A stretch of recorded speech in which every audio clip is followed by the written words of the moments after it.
આપે ઘણા બધા લોકોને એવું કહેતા સાંભળ્યા હશે કે શિયાળો આવે અને મને શરીરમાં સાંધામાં દુખાવો થાય. તો આ પાછળનું કારણ શું છે? શિયાળામાં ઠંડીના કારણે વાયુ દોષનો પ્રકોપ થાય છે અને આ વાયુ જ સર્વ પ્રકારના દુખાવા માટે જવાબદાર છે. ઉપરાંત શિયાળામાં ઠંડીના કારણે રક્ત થોડું ઘટ્ટ અવસ્થામાં આવે છે, જેથી કાચો મળ કે આમ સાંધામાં જમા થાય છે, જેથી શરીરમાં જકડાહટ અને દુખાવાની શક્યતા વધી જાય છે. તો આનો ઉપાય શું કરવો? સૌ પ્રથમ તો શિયાળામાં શક્ય હોય ત્યાં સુધી ગરમ પાણીથી સ્નાન કરવું, ગરમ રેતી કે મીઠાનો શેક કરવો.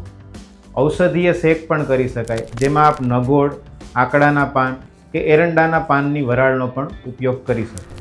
સૂંઠ અને ધાણાયુક્ત ગરમ કરેલું ઔષધીય પાણી જ્યારે તરસ લાગે ત્યારે આપ ચોક્કસથી લઈ શકો.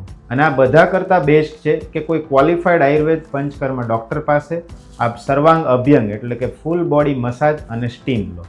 આપ પણ અપનાવો અને આપના મિત્રોને પણ જણાવો આ સરળ ઉપાય.